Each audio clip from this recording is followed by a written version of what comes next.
Salam sahabat traveling, kali ini kita akan berkunjung ke salah satu objek wisata di Batu Bolong, Batu Layar Senggigi, Lombok Barat.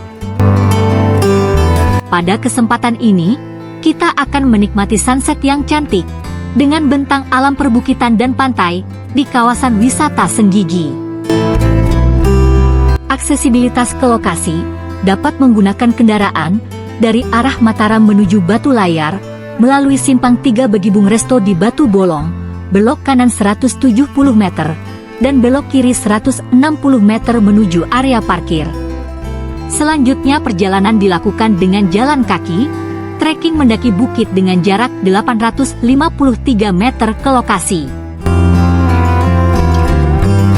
Berikut beberapa video sunset di Skylancing-Senggigi.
Sampai jumpa di perjalanan jelajah Lombok berikutnya.